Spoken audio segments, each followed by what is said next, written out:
Olá pessoal, boa noite. Vamos iniciar mais uma live da ACETERJ na quarentena. E hoje nós temos uma convidada muito especial, que é a Vera Cristina, que é responsável pelo programa do PPCAM, Programa de Proteção a Crianças e Adolescentes Ameaçados de Morte. E aí a nossa convidada Vera já está com a gente aí para a gente começar a participação. Ó, a Vera foi uma convidada nossa aí, ó, que já mandou até o convite para participar. Ela mesma mandou o convite.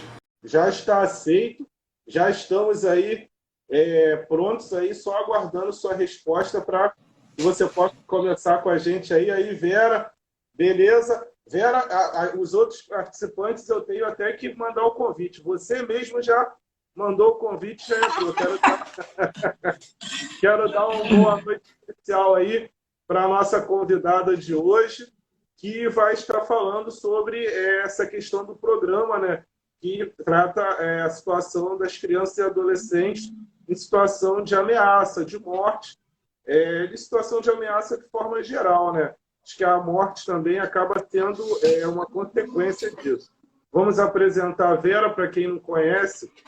Vera é advogada, Vera também é coordenadora do SEDECA e coordenadora do colegiado do SEDECA, na verdade, e do programa do PPCAM, que é o Programa de Proteção a Crianças e Adolescentes Ameaçados de Morte.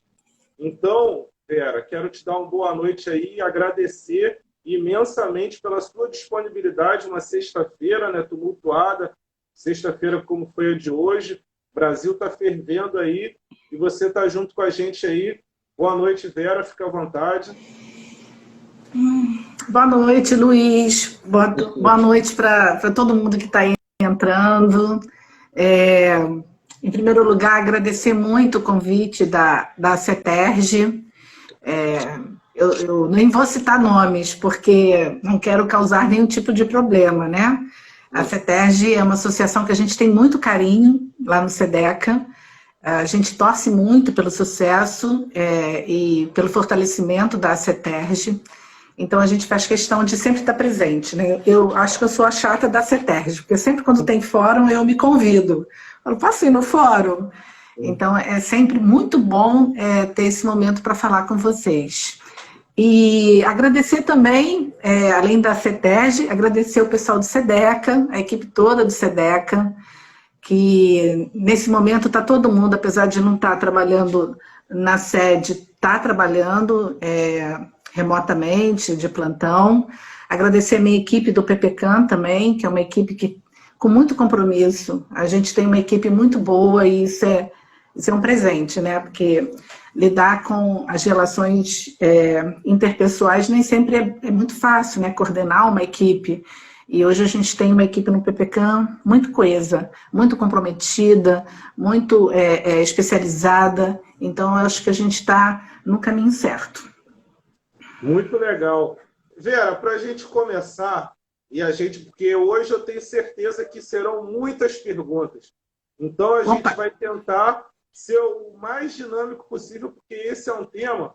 Eu particularmente, assim, atualmente sou ex-conselheiro tutelar, fui conselheiro tutelar por 5 anos no município de Cabo Frio, e essa questão do PPCAM sempre foi um grande desafio, para até mesmo em nível de rede, a questão de tramitação, o que fazer, como fazer.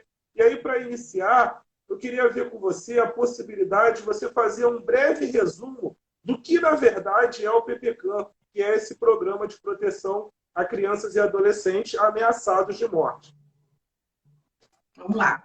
Então, o PPCAM, o Programa de Proteção a Crianças e Adolescentes Ameaçados de Morte, ele é uma das estratégias do governo federal, né? Ele existe desde 2003, na proteção à ameaça, né? A gente tem 3 programas de proteção no Brasil. Um é o Provita, que é o mais conhecido, que é o Programa de Testemunhas Ameaçados de Morte. Recentemente, a gente teve até uma novela que está tratando de pessoas ameaçadas de morte, de uma forma um pouco torta, a gente não dá para se guiar muito pelo que a gente tem visto na televisão, mas está falando de um programa de proteção.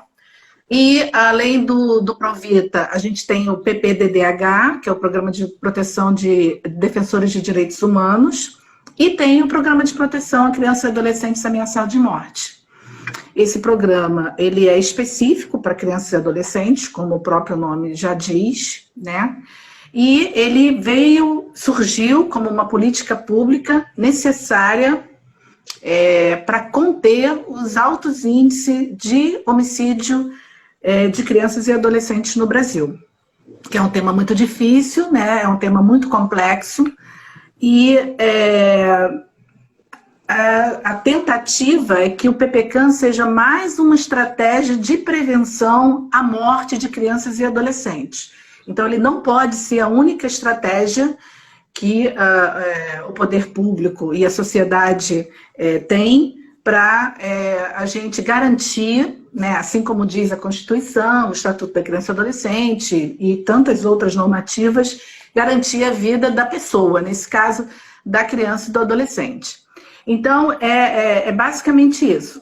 Tem uma ameaça de morte envolvendo criança e adolescente, o PPCAM deve ser acionado. E aí a gente tem vários procedimentos que até chegar na inclusão da criança e do adolescente no programa. Aí você traz para mim que as pessoas têm dificuldade com o PPCAM. E tem toda a razão de ter dificuldade com o PPCAM, porque ele tem uma descontinuidade na execução, historicamente. Então, desde que ele começou no Rio de Janeiro, ele tem momentos que ele funciona e momentos que ele não funciona. Então, essa descontinuidade na execução dele causa essa dificuldade da rede poder contar o tempo todo, né? E saber que aquilo é uma política pública continuada e que sempre que ele precisar vai estar disponível. Nesse momento está disponível. Então, a gente fez um termo de convênio com a Secretaria Nacional da Criança e do Adolescente, que eu falo, SEDECA Rio de Janeiro. Então, até a gente está em 2020, até 2021, final de 2021, a gente tem um programa garantido aqui no estado do Rio de Janeiro. É bom a gente esclarecer que desde 2017 o governo do estado não aporta nenhum tipo de recurso no programa de proteção. Então, todo o recurso que a gente tem aqui para executar a política vem do governo federal, desde o antigo, do antigo governo, né, da antiga gestão, e essa continuidade até hoje, até porque o Rio de Janeiro tem uma visibilidade muito grande, né, e um número de mortes também muito grande. Então, é uma tentativa de frear. Agora, eu repito, o PPCAM não pode ser a única alternativa e estratégia de prevenção à morte de crianças e adolescentes, porque ele não vai dar conta, né? A gente tem números muito grandes de morte de crianças e adolescentes, e então precisa de outro tipo de estratégias. Muito legal. Inclusive, Vera, quero pedir licença só um minuto aqui para cumprimentar algumas pessoas que estão sempre com a gente. Vamos lá. Quero mandar um abraço aí para o nosso presidente da ACETERJ, Rodrigo Ramalho. Olá, Rodrigo. Com a gente aí, participando, fomentando as nossas lives para que a gente possa estar levando maior conhecimento dos conselheiros tutelares do estado do Rio de Janeiro, inclusive de outro estado. Quero registrar aqui a Gilvânia de Souza, que é de São Cristóvão, em Sergipe, que mandou uma mensagem aqui, que está participando do programa. Também quero mandar um abraço para Jaqueline, de Trajano de Moraes, Edna Filha, da capital, Márcia Regina, que está aí com a gente, Milena Salgueiro, Sérgio Henrique Teixeira, nosso Serginho. Tem o Pedro aí também, que está aí interagindo com a gente, aí, dizendo que você é a palestrante mais linda. E também temos a Letícia de Moravia, de Arraial do Cabo. Oi, Letícia. Aí. Nossa live hoje tem tudo para bater um recorde, viu, Vera? A gente está que bom. agradecido. Também não quero ser injusto e registrar a presença aí da nossa vice-presidente, Camila Monteiro, que está aí com a gente também. Agora, já que você falou da rede e da dificuldade que as pessoas têm, queria fazer uma pergunta a você: como que a rede de garantia de direitos que as pessoas muitas das vezes ainda não, muitos equipamentos ainda não sabem que eles estão dentro dessa teia, que é o sistema de garantia de direitos, que muitas das vezes, de forma equivocada, trabalham isoladamente. Como que essa rede pode acessar o programa do PPCAM? Qual é o caminho que você indica para isso? Então, você acabou de tocar no princípio da incompletude institucional, que é um princípio que as pessoas ainda não conseguem entender, né? A gente não trabalha sozinho. Aquela época de uma instituição total, fechada, que dava conta de tudo, ficou lá atrás, né? Lá na doutrina da situação irregular. A gente está hoje na doutrina da proteção integral. E a gente está realmente com esse princípio de que todas as instituições têm a sua atribuição e competência para conseguir fazer que um sistema, que a gente chama dos direitos da garantia dos direitos da criança e do adolescente, funcione, né? Então, é importantíssimo que cada um conheça o seu papel, que a escola conheça o seu papel, que a saúde, a assistência, o conselho tutelar, o conselho de direito e por aí vai, né? Todo o sistema de justiça conheça o seu papel dentro desse sistema. E todos dessa rede podem acessar o PPCAM.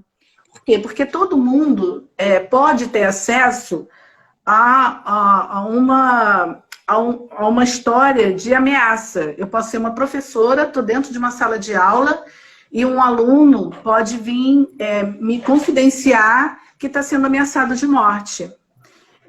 Então, a professora ela precisa saber qual é o meio, qual o acesso que ela tem, né, qual é a política que existe para proteger aquele aluno, aquela criança, aquele adolescente da ameaça de morte. Isso pode acontecer num consultório médico, isso pode acontecer dentro de um serviço de assistência, no CRAS, no CREAS, pode acontecer no Conselho Tutelar, enfim, pode acontecer em qualquer lugar. Como você bem disse, Luiz, é a violência contra a criança, né? A denúncia, a ameaça ou a violação de direito, ela vem à tona a partir da fala da criança. Por isso que a gente tem que ter muita atenção com a fala de crianças e adolescentes. E a partir da escuta, dessa escuta e da identificação de uma possível ameaça, qualquer serviço da rede, qualquer instituição da rede, deve procurar uma das portas de entrada para acionar o PPCAM. O que a gente chama de porta de entrada? A gente chama de porta de entrada as instituições que o decreto nacional identifica como instituições que podem acionar o programa de proteção. E são 4 instituições. É o Conselho Tutelar, que é o nosso grande parceiro no programa de proteção, a Defensoria Pública, o Ministério Público e o Poder Judiciário.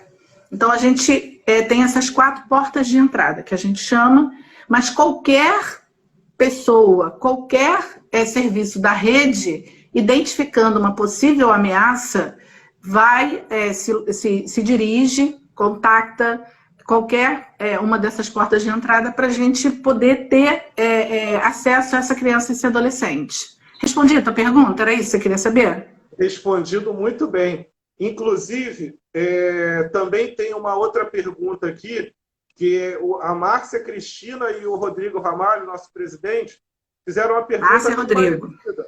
E aí eu já queria jogar essa pergunta. É o seguinte, como que está funcionando o PPCAM nesse momento de pandemia e isolamento social? Essa foi a pergunta que o presidente fez. E casado com essa pergunta, a Márcia Regina ainda pergunta como é que está essa demanda nesse período. Então, são 2 perguntas, mas muito interligadas uma com a outra.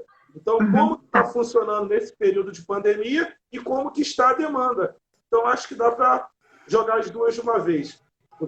Dá sim. Vamos com calma. Vamos lá, uma de cada vez.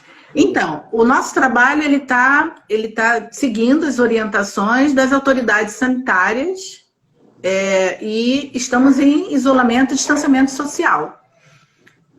O trabalho não parou, cada um está trabalhando da sua casa, serviço remoto, inclusive porque temos protegidos atualmente. E deixa eu fechar aqui que os cachorros estão latindo. Chegou o iFood em algum lugar. Então, o trabalho não para, a gente tem protegidos, então o trabalho está acontecendo. De uma forma diferenciada, é lógico. A gente faz contato com os protegidos através do telefone, a gente não vai mais à casa, porque durante o acompanhamento e a inclusão no programa, a gente constantemente faz visitas domiciliares. Nesse momento, a gente só está fazendo contato através de telefone e um acompanhamento à distância. É isso que a gente está fazendo. Isso com os protegidos, aqueles que já estão incluídos. Os que não estão incluídos ainda, ou seja, os pedidos de avaliação que chegam até a gente, pelo Conselho Tutelar, pela Defensoria Pública, pelo Ministério Público ou pelo Poder Judiciário, a gente está começando agora a fazer essas avaliações por videoconferência. Isso é uma inovação, porque em nenhum momento da história do programa de proteção no Brasil, e é bom a gente lembrar que a gente tem 27 estados, né? E a gente tem atualmente 14 estados executando o programa de proteção. Então, alguns estados não possuem programa de proteção, mas podem ter crianças e adolescentes ameaçados. Então, esses estados que não têm programa de proteção em execução, eles acionam Brasília, e Brasília faz toda a avaliação e inclusão e manda a criança adolescente ameaçado e sua família para os estados que estão em execução de programa de proteção. Por que eu fiz esse parênteses aí para responder isso? Porque é muito importante a rede entender que ela, da mesma forma que tem crianças e adolescentes ameaçadas, ela também irá receber crianças e adolescentes na proteção. A gente usa esses dois termos para ficar muito claro que ameaçado é só quem não está no programa de proteção. Quando ele entra no programa de proteção, a ameaça fica para trás. Ele não é mais um ameaçado, ele é um protegido. Isso a rede tem muita dificuldade de entender. Quando a gente coloca uma família protegida num município qualquer, esse município, e a gente avisa a rede, a gente faz referência. Por quê? Porque ele tem que ir para a escola, a criança tem que ir para a escola, os pais têm que trabalhar, enfim, tem que seguir a vida, né? Então, geralmente, a gente elege um serviço para fazer referência. Geralmente é o Conselho Tutelar. E aí, a gente tem uma dificuldade grande de entender por que aquela família de protegidos está naquele local. Então, isso é muito importante as pessoas entenderem que, da mesma forma que existem pessoas ameaçadas no seu município, também pode ter pessoas protegidas no seu município, né? Uma vez um defensor me perguntou assim, porque é tudo muito sigiloso no programa, né? A única pessoa que vocês conhecem do programa de proteção sou eu. A equipe, geralmente, ela não se identifica como um programa de proteção, por questões de segurança mesmo, né? Porque elas estão na linha de frente, estão direto com pessoas ameaçadas, enfim, estão na rua. Então, por questões de segurança, eu sou a cara do PPCAM do Rio de Janeiro nesse momento. E aí, às vezes, é tudo muito sigiloso. A gente não diz onde está um ameaçado, onde está um protegido. E uma vez uma pessoa me perguntou isso. Depois da gente terminar uma reunião, ela falou assim, Vera, vem cá, me diz aí agora, aqui, só para mim, onde é que vocês colocam os protegidos? Eu falei assim, a gente coloca numa casa na sua rua. Vai lá na sua rua que tem uma casa lá que tem uma família nossa. Brincadeira, né? Mas isso é para dizer que em qualquer lugar a gente pode ter uma família protegida. Por quê? Porque ela é uma família protegida. O risco, a ameaça, quando não é persecutória, a família ela pode viver uma vida normal, num local seguro, é lógico, num local protegido, mas ela pode viver. Então, voltando à pergunta da Márcia e do Rodrigo, quando eles querem saber como é que está hoje esse atendimento hoje está um pouco prejudicado em relação a gente não ter mais uma possibilidade ágil e rápido de se deslocar da cidade do Rio de Janeiro para o norte fluminense, por exemplo. Por quê? Porque tem barreiras sanitárias, né? Porque as cidades estão se protegendo para não ter disseminação do vírus. Então, a gente está começando a fazer essas avaliações por videoconferência. Então, eu quero deixar bem claro para todo mundo que podem entrar em contato com a gente, podem solicitar a inclusão no programa de proteção, que pode ser que demore um pouco mais, pode ser que seja de uma forma diferenciada, mas que a gente vai fazer a avaliação e, quem sabe, a inclusão. Nós temos 5 famílias prontas para entrar na inclusão, na proteção, né? Serem incluídas, e a gente teve que suspender todas as atividades por conta da dificuldade de deslocamento. A gente está com acesso aos aeroportos restritos, rodoviárias também, estradas também. Então, por conta desse deslocamento, dessa dificuldade, as inclusões elas estão demorando um pouco mais. Mas as avaliações, elas podem chegar normalmente. Agora, ainda complementando, que eu acho que foi a Márcia que perguntou, não está chegando a avaliação. A gente está com uma queda assim, muito gritante de pedidos de orientação, né? E também de pedidos de avaliação para inclusão no programa. Não sei se é porque está todo mundo dentro de casa, e aí não está tendo muito conflito comunitário, não sei, porque a gente tem notícia de que nas comunidades, na periferia, nas favelas, ainda continua os conflitos existindo, principalmente entre organizações criminosas e também entre os agentes do Estado, incursões dentro dos territórios. Também agora, por causa desse isolamento, a gente tem uma tendência a ter um número de violência doméstica grande também. E aí, já adiantando, a violência doméstica e a violência intrafamiliar é um dos motivos também de ameaça à vida de crianças e adolescentes. Então, eu não sei, a gente está numa expectativa que a gente pode ter um boom a qualquer momento em relação a isso, né? Assim como teve no caso de violência contra a mulher, que o próprio Tribunal de Justiça já identificou um número crescente de registros, de denúncias. Mas como uma criança que está dentro da sua casa está sendo violentada, ela vai fazer uma denúncia? Não tem como. Se ela não está com acesso à escola, se ela não está com acesso ao amiguinho, se ela não... Então, fica muito complicado isso. Então, isso é uma questão que a gente precisa ficar muito atento. Com certeza. Vera, também quero aproveitar aqui, quero mandar um abraço para o Ulisses de Arraial do Cabo, Tatiana de Teresópolis, Kevin de Nova Friburgo, Fernanda Falco de Cantagalo, Ricardinho de Nilópolis, e aí o Sérgio Henrique também fez uma pontuação aqui interessante, que existe uma necessidade também, isso aí é a mensagem aí, já que o Serginho quer mandar para os conselheiros aí, nós estamos com 64 pessoas nesse momento nos assistindo. Isso é um bateu o recorde da Ivete Sangalo, daqui a pouquinho. Já batemos o nosso recorde aqui da CETERJ, você já está praticamente no Guinness aí.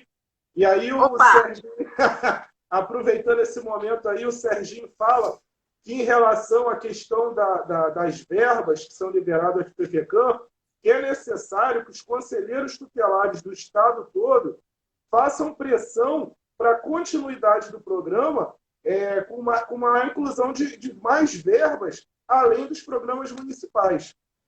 Correto? É uma pontuação que o Sérgio Henrique fez.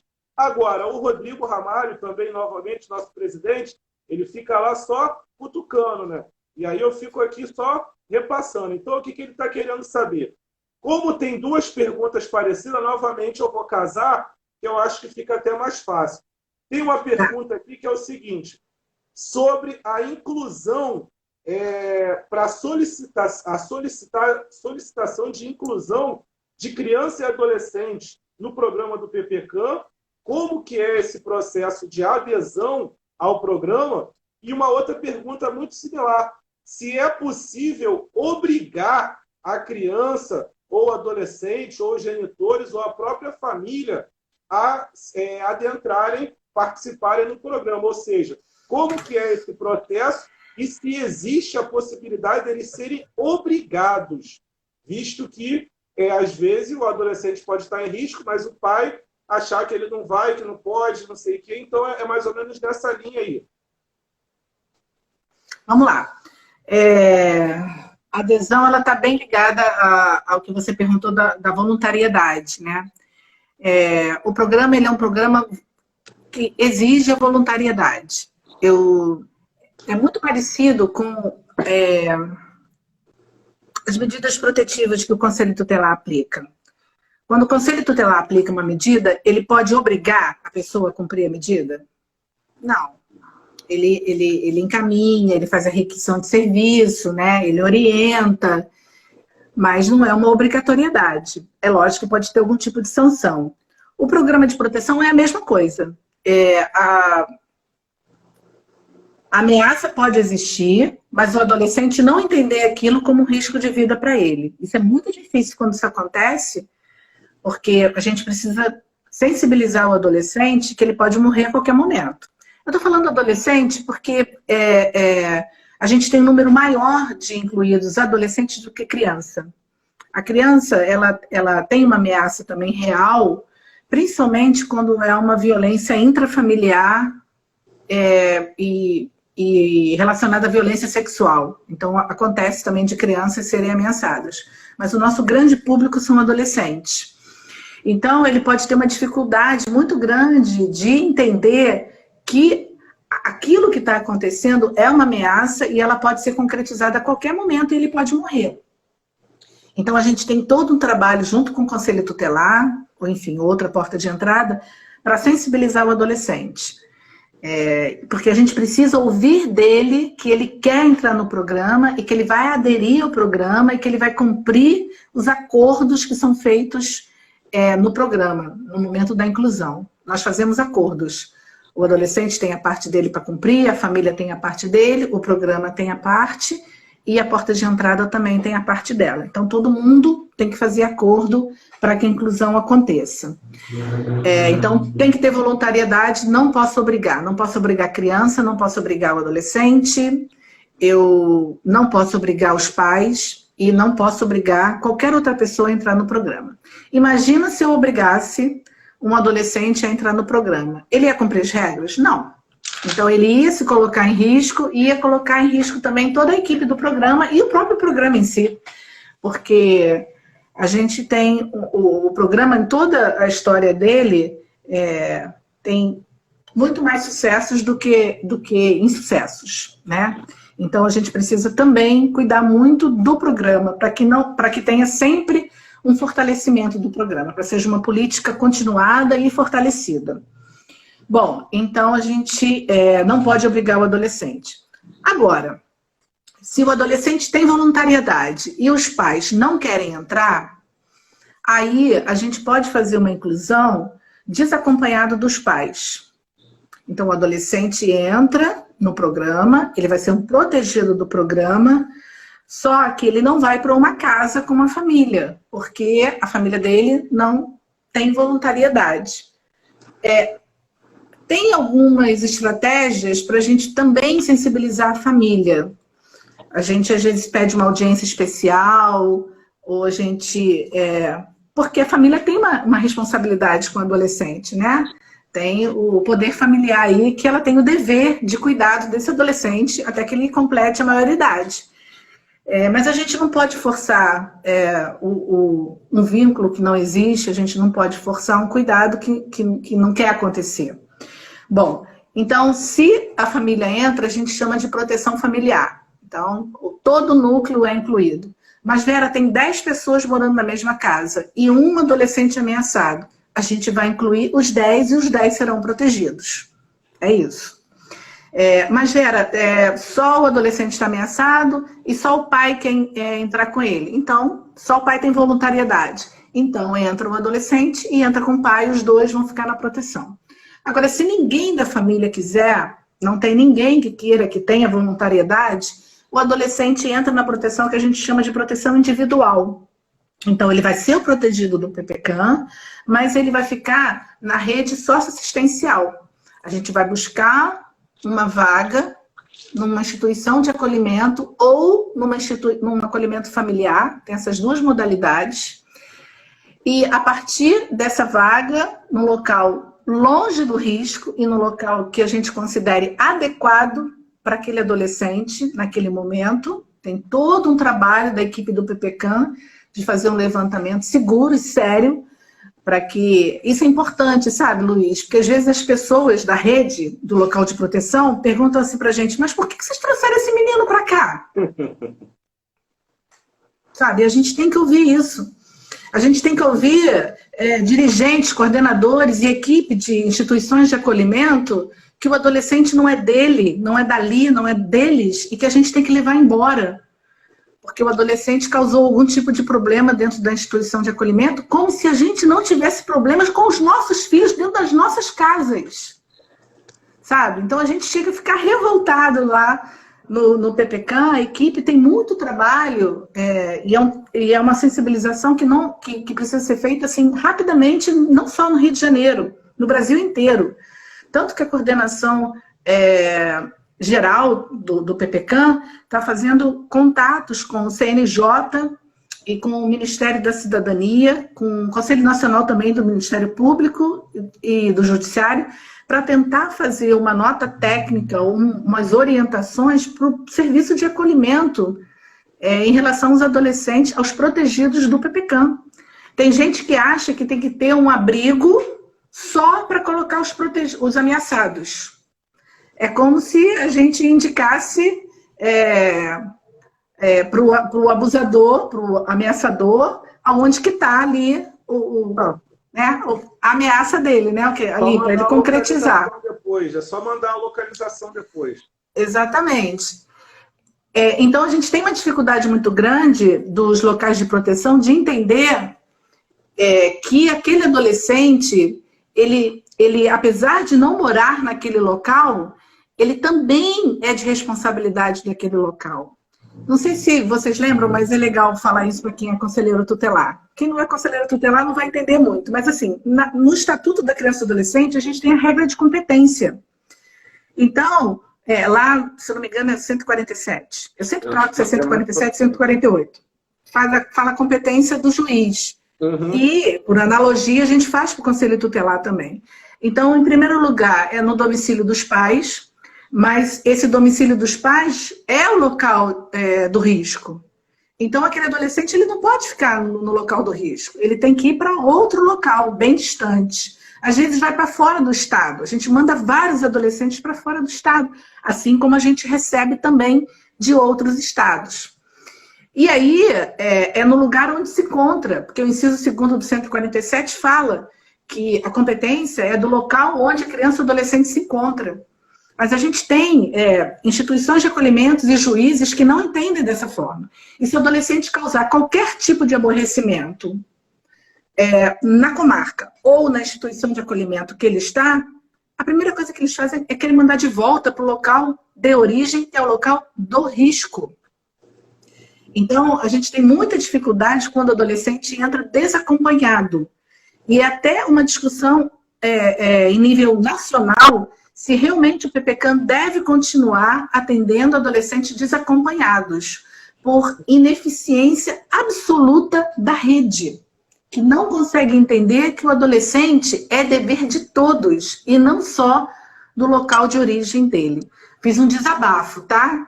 Desculpa, mas aproveitei e fiz um desabafo, porque é essa realidade que a gente vive. Né? É como se o adolescente fosse um pacote. Ele é um pacote, ele nasceu aqui, ele mora aqui, então ele é daqui. Né? Aí, se ele está em outro lugar, leva embora, porque aqui ele está dando trabalho, então a gente não quer ele aqui. Né? E trabalho por quê? Porque a violação de direito ela é continuada, né? Ela passa de geração para geração, como a gente já sabe, você, com todo esse tempo de experiência no Conselho Tutelar, você vê famílias e famílias reproduzindo aquela negligência e total violação de direito, e a gente, de uma hora para outra, se vê com um adolescente ameaçado, com uma família também, com uma série de violações de direito e tendo que dar conta disso tudo. Eu respondi a pergunta? Era voluntariedade e adesão, né? Você respondeu perfeitamente. E arrancou aplausos aí do pessoal, que todo mundo concordou. E a Tatiana de Teresópolis falou que o seu desabafo, na verdade, Foi o desabafo praticamente de todos os conselheiros tutelares. Eu também agora eu quero aproveitar aqui e fazer uma pergunta. É o seguinte, está rolando um debate nos comentários aí, e a gente está aí com a participação do companheiro Salles, presidente da Associação dos Conselheiros Tutelares do Estado da Bahia. Quero parabenizar e agradecer ao companheiro Salles aí pela audiência. E está rolando um debate aí nas entrelinhas aí, ó. Eu estou acompanhando aqui o debate aqui. O Pedro, o Serginho, o Tiago também está participando aí. Porque o companheiro Salles, da Associação da Bahia, ele disse que ele não sabe. Ele disse que ele não sabe, que está até acompanhando para ver como é que funciona aqui no Estado. Mas que na Bahia, no Estado da Bahia, ele, na visão dele, ele acha que é desnecessário o envolvimento dos conselheiros tutelares nas avaliações e nos translados desses adolescentes, que ele entende que coloca o adolescente, o conselheiro tutelar, numa situação de vulnerabilidade e risco. O Pedro, o Serginho e o Tiago estavam nesse debate com ele aí, mas acho que a gente me sinto aí no papel de jogar o debate aí para a nossa estrela principal, que é você hoje, para que a gente possa estar fazendo essa discussão numa amplitude um pouco maior. Não, é muito importante o que ele traz. Lá na Bahia a gente tem o PPCAM Bahia, são parceiros nossos, conheço a maioria da equipe do PPCAM da Bahia também. E o que eu tenho que dizer para o Salles é o seguinte, a gente não se coloca em risco. E a gente também não coloca nenhuma pessoa ou nenhum representante, nenhuma instituição em risco também. Então, tudo é muito avaliado e conversado. Se a conselheira... Por que eu digo isso? Né? Porque, por exemplo, a equipe do PPCAM não vai até o local do risco para fazer a avaliação. A gente encontra um território neutro e aí a equipe do PPCAM se desloca para esse território neutro. Olha, eu já estou falando como é que é os trâmites, né? Aqui. Mas estamos entre amigos, né? Vamos lá. E a equipe que está com o adolescente ameaçado, ele se desloca também para esse local neutro. A equipe do local do risco, ela pode acionar a polícia, ela pode acionar qualquer agente de segurança pública para dar cobertura para ela. Nós podemos também, mas a gente evita o máximo possível acionar, porque chama mais atenção. Então, a gente já fez avaliações. Eu já tive casos que o conselheiro ou a conselheira falou, olha, não tem como levar o adolescente, mas o CREAS consegue entrar lá facilmente. E então o que a gente faz? Tem como pedir o CREAS para alguém lá? Tudo é conversado. Tudo é conversado. Agora, o adolescente tem que chegar até a gente de alguma forma. Nem que seja no carro da polícia, que eu não acho mais adequado, mas ele tem que chegar até a gente de alguma forma. Eu já tive mãe que saiu com adolescente escondido de dentro do local do risco, escondido debaixo do banco do ônibus. E chegou até um ponto neutro para poder fazer a avaliação. Então, o que a gente tem que pensar, e eu falo isso com maior tranquilidade, sabe? Salles, Luiz e todo mundo, são as formas, as estratégias de segurança para o adolescente e para o conselho tutelar ou para outra porta de entrada, porque a gente não vai colocar o conselho tutelar em risco de jeito nenhum, muito pelo contrário. A gente tem que pensar junto como a gente vai fazer para aquele adolescente que precisa, naquele momento, de um atendimento, de uma proteção, ele vai ser ouvido. E aí, acionar os serviços que o conselho tutelar pode acionar, pode requisitar o serviço. Entendeu? Assim, agora... o programa de proteção não vai até a casa do adolescente buscar o adolescente. Não, isso não está dentro da nossa metodologia. A gente precisa... Olha a incompletude institucional aí, que cada um tem o seu papel aí nesse sistema. A gente conta com a rede para poder fazer o nosso trabalho. Isso é muito importante. Muito bem. Com certeza. Olha só, também tem uma pergunta aqui que eu achei bem pertinente. O pessoal está comentando demais, tá? Olha, eu não estou enxergando nada, tá, gente? Eu estou olhando só para o Luiz.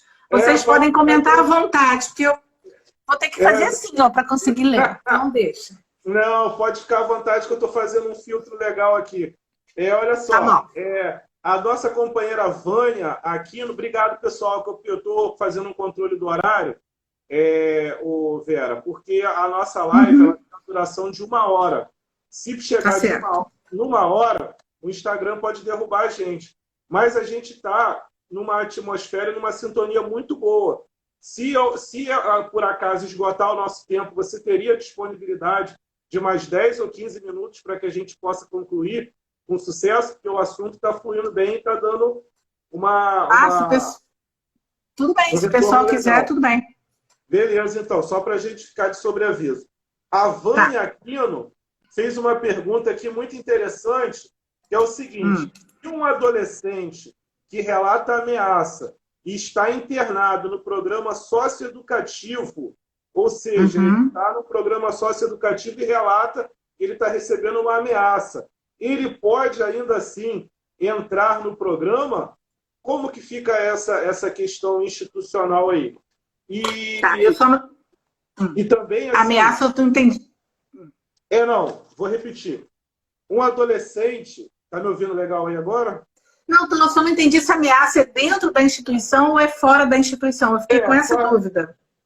Também a pergunta ficou meio aberta assim. Eu entendi, tá bom. Na verdade, que ele poderia estar recebendo uma ameaça, talvez, dentro, no caso, da instituição que ele esteja. A gente vê as duas possibilidades. Isso, as duas possibilidades. Que ótimo. E aí, atrelado a essa pergunta aqui, eu também tenho uma pergunta aqui, o seguinte, está bem muito próximo. Quanto tempo o protegido fica no programa? Existe uma receita de bolo ou cada caso é um caso? As perguntas chegam aqui, embora algumas eu entenda, questiono e tal, mas o meu papel aqui é passar a pergunta. Se está certo, se está errado, aí é óbvio que a gente não vai botar assim qualquer coisa, mas eu estou colaborando com o pessoal aí que está dando show com a gente aí. Não tem problema não, vamos lá. As dúvidas, é importante ter dúvida, né? A gente costuma dizer lá no programa que o óbvio precisa ser dito. Às vezes a gente acha que é uma coisa tão óbvia, né, para a gente e para o outro não é. Então, por mais que seja óbvio, a gente precisa falar, né? O Pedro diz que precisa ser checado também, ele vai mais além. Então, vamos lá. No decreto que normatiza o PPCAM, a gente entende também, até por conta do Estatuto da Criança e Adolescente, que no artigo 125 diz que é dever do Estado a proteção do adolescente internado, cumprindo medida socioeducativa com privação ou restrição de liberdade. Então, a gente entende que não cabe um programa de proteção para quem está protegido pelo Estado. Então, se está dentro, cumprindo medida socioeducativa, de internação ou de restrição de liberdade, o PPCAM ele pode ser acionado, mas ele não vai incluir o adolescente enquanto ele não tiver uma progressão de medida ou uma extinção de medida. Então, se eu sou técnica e eu sei que o adolescente está ameaçado, dentro da instituição, eu vou acionar a coordenação da unidade e ele precisa, de alguma forma, proteger esse adolescente dentro da instituição. Mas se a ameaça é do lado de fora, e quando o adolescente for liberado através de uma progressão de medida ou através de uma extinção do processo, a gente pode iniciar o atendimento, a avaliação, mesmo com ele ainda cumprindo medida de internação ou semi-liberdade, e finalizar esse processo com a saída dele do cumprimento de medida, né, do sistema socioeducativo. Isso já aconteceu diversas vezes, e inclusive agora a gente está com alguns casos nesse sentido também, porque a gente costuma dizer, isso é uma coisa que eu falo, talvez a gente consiga, daqui a algumas décadas, né, estabelecer isso. A maioria dos adolescentes, né, falar todo é uma coisa muito forte, mas assim, a maioria dos adolescentes que estão cumprindo medida socioeducativa, eles estão ameaçados, eles podem ter alguma ameaça aqui fora. Então, o programa ele deveria ser oferecido também para o sistema socioeducativo. Por quê? Porque a gente sabe que grande parte dos adolescentes, hoje cumprindo medida, são por questões relacionadas ao tráfico, ao trabalho no tráfico. Então, ou ele perdeu alguma coisa, ou ele fez alguma coisa que não deveria ter feito, e aí quando ele sair, ele vai voltar para onde? Ele vai voltar para o próprio território que causou a apreensão dele. Então, isso é muito importante que as equipes técnicas e o próprio sistema de justiça, equipes técnicas que eu falo do judiciário, né? Do DEGASE, desculpa, e do próprio judiciário também, eles fiquem atentos para essa escuta dessa possível ameaça do lado de fora. Porque o adolescente ele não vai relatar a ameaça. Você imagina, se eu falar para o juiz que eu estou ameaçado, se eu falar para o promotor, se eu falar para o defensor até nem tanto, mas para o juiz, o adolescente deve pensar isso, né? Ele não vai me liberar, porque se ele me liberar, eu vou morrer lá fora. Então, ele vai me deixar preso aqui dentro. Ele não sabe que tem alternativas para que ele seja protegido, porque ele desconhece isso, porque a gente tem uma população, principalmente no sistema socioeducativo, que são os desfavorecidos dessa sociedade que a gente vive. Então, é importante que a equipe técnica das unidades do sistema socioeducativo saibam que existe um programa de proteção e como acessar o programa de proteção, mesmo com o adolescente dentro e cumprindo medida de internação. Muito bom. Já viu aqui que não estou nem parando para respirar, já termina, já mando logo outra pergunta, porque o pessoal está ávido aí. Olha só, vamos lá. Tem outra pergunta aqui também, muito interessante. Quais as principais ameaças que acontecem com crianças e adolescentes que fazem parte do programa? Quais são, tipo assim, as principais? Obviamente que a ameaça é de morte, mas todas elas têm ligação sempre com tráfico, ou pode ser oriundo de família. Eu acho que é mais ou menos nessa linha a pergunta. Não, assim, não são todas no tráfico, não. A gente tem ameaça por violência sexual intrafamiliar, e aí a pessoa, o abusador, ameaça a criança ou adolescente e fala, olha, se você contar para alguém, eu vou te matar. Isso é uma ameaça de morte, né? Então, existe, no caso de violência sexual, estupro coletivo também, também existe uma ameaça no estupro coletivo. Quando a criança ou adolescente é testemunha de um crime, também acontece. Ela, de alguma forma, ela viu, soube, e aí foi ameaçada de morte por causa desse crime. E, principalmente, do envolvimento com o adolescente,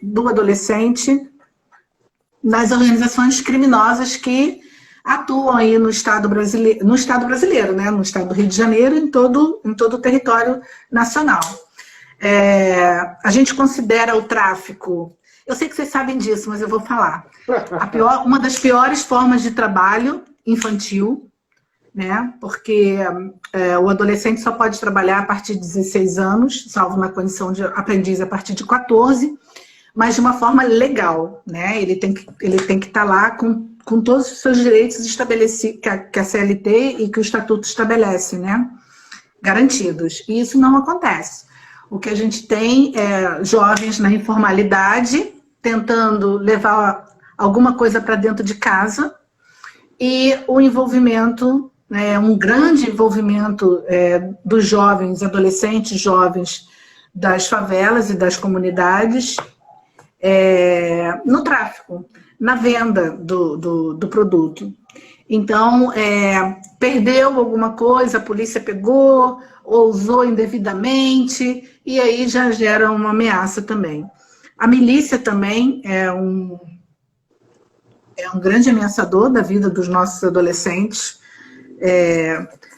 Às vezes a gente Tem alguns dados, né? Não sei se... Pode falar dos dados? Fica à vontade, com certeza, você pode tudo, Vera. Canal Opa! é seu.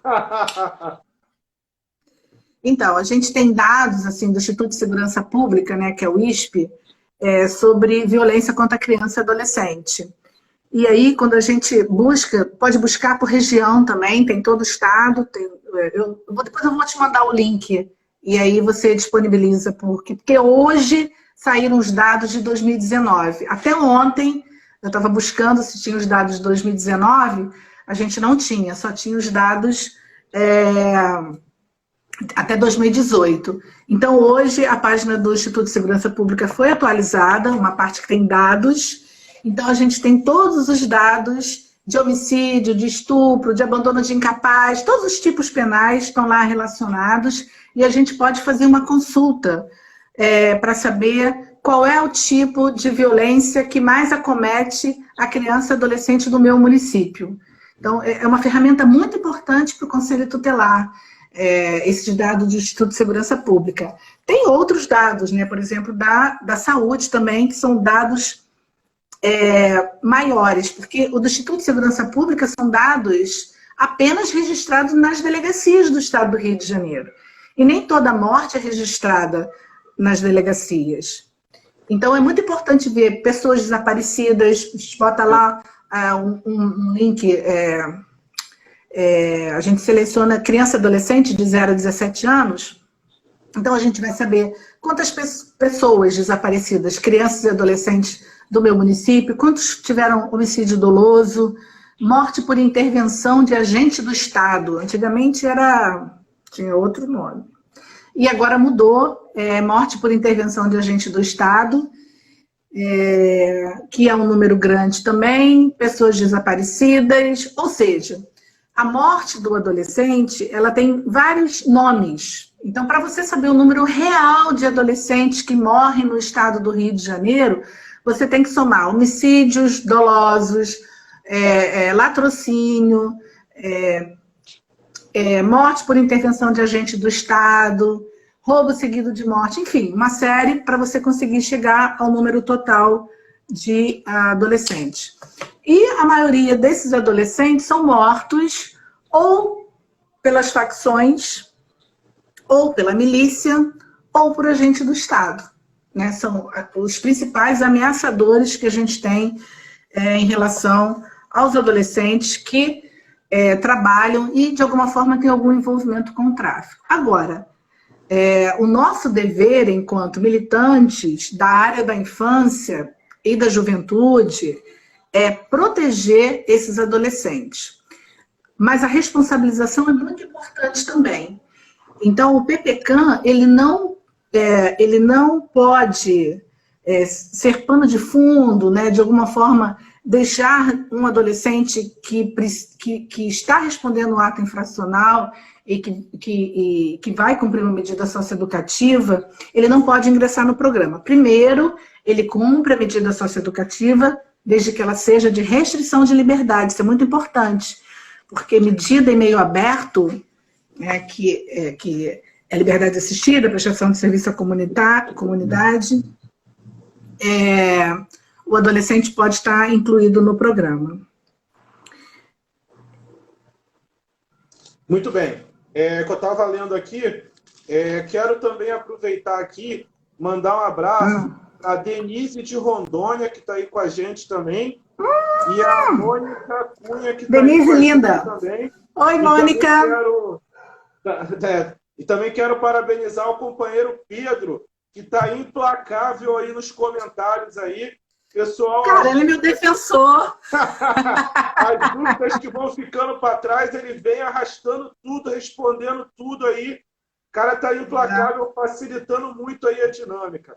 Olha só, tem uma pergunta aqui da Teca Ceramista. Ela estava até reclamando que não responderam a pergunta dela. Tereza. Então, ela estava respondendo. Ela reclamou que eu não respondi, que eu não fiz a pergunta dela. Peraí que eu vou até falar aqui, calma aí. Teca, ela se qualificou. Teca, não, calma aí, só um minutinho. 2055. Teca Tereza, ex-conselheira tutelar de Jacarepaguá. Ela está Isso aí. perguntando aqui o percentual de adolescentes do interior inseridos no programa, Vera. Você pode... E eu falei para ela, fica tranquila, Teca, eu vou perguntar aqui. Quero mandar um abraço aqui especial para a nossa ex-coordenadora da Regional Norte, Renata Conceição. Incansável Renatinha, trabalhou muito na pulverização da ACETERJ na região norte do estado do Rio de Janeiro, fortaleceu muito a associação, os conselheiros daquela região. Um abraço aí, Renata, que está acompanhando a gente aí. Então, Vera, vamos trabalhar aí nessa resposta da Tereza, ex-conselheira de Jacarepaguá. Quero só fazer uma adendo, que faltam 5 minutos ou menos para a nossa transmissão encerrar, que ela vai cair em 1 hora. Mas como você falou que pode ceder mais 15 minutinhos para a gente, quando ela cair, eu vou reiniciar, e aí a gente vai voltar, porque eu vou ter que colocar as perguntas que a Fabi está fazendo aqui, que ela reclamou também, que as perguntas dela não foram mencionadas. Fabi, fica tranquila que nós vamos ter mais um bloco aí com a nossa companheira Vera, e com certeza vai ser respondido. A Dulce Gomes, diretamente do Acre, tá? Tá aí também. Tamo junto aí, Vera. Olha só, deixa eu falar uma coisa antes de eu cair. A Dulce é coordenadora do PPCAM do Acre. Eu coloquei no grupo do WhatsApp dos coordenadores nacional, né? Que a gente ia participar dessa live. Então, por isso que tem gente aí de tudo quanto é lugar também. Então, um abraço para a Denise, um abraço para a Dulce e outras pessoas também que estão aí. Dizer que, quando acabar essa live e a gente retornar na outra, todo mundo tem que entrar também, porque vai ter uma surpresa no final. Então, assim, quem não retornar não vai saber o que é. Então, tem que voltar depois, tá? E dizer para a Tereza, ela se apresentou aí como ex-conselheira tutelar de Jacarepaguá, né? Mas ela é super atuante ainda na área da infância. Além de ser ceramista, ela faz umas cerâmicas maravilhosas. Ela é uma artista. Mas ela tem um papel fundamental aqui na Prefeitura do Rio. Ela é ouvidora da Secretaria de Assistência Social. Não sei se podia falar, mas eu já falei, viu, Tereza? Então, e também associada do SEDECA. Então, uma grande amiga e companheira também. Eu não vou ter um percentual para te dizer sobre os incluídos, protegidos do interior. Mas, para nossa grata surpresa, a gente tem uma adesão do interior do estado do Rio de Janeiro muito grande no programa de proteção. Maior até do que da cidade do Rio de Janeiro. Eu tenho mais protegidos dos municípios distantes do interior do que da cidade do Rio de Janeiro. A gente não consegue entender o motivo, até porque o número de mortes de adolescentes na região metropolitana, qual a cidade do Rio de Janeiro está incluído, é maior do estado. Se a gente pegar os índices, né, os dados do Instituto de Segurança Pública, a gente vai ver que no mapa do Rio de Janeiro, a gente tem uma centralidade de homicídios na região metropolitana, cidade do Rio, São Gonçalo, Niterói, Baixada Fluminense, e na região litorânea também do estado. Então, a região litorânea, ela tem um número grande, mas o maior número de mortes de adolescentes do estado do Rio de Janeiro é na cidade e na Baixada Fluminense, na região metropolitana. Mas os pedidos de proteção, o número maior, né, vem do interior do estado. Muito legal. Também quero dizer que a sua filha Júlia, da Hungria, está aí fazendo a transmissão, pedindo para mandar beijo para ela. Fica à vontade aí. Ô, meu amor, um beijo, mamãe te ama. Vê se pode agora, uma coisa dessa. Doutor Ulisses também está junto com a gente aí. Um abraço aí, doutor. Ó, Vera, faltam segundos aí. Quero avisar o pessoal também. Faltam alguns segundos. Não sei se está aparecendo para você aí o tempo que está para acabar.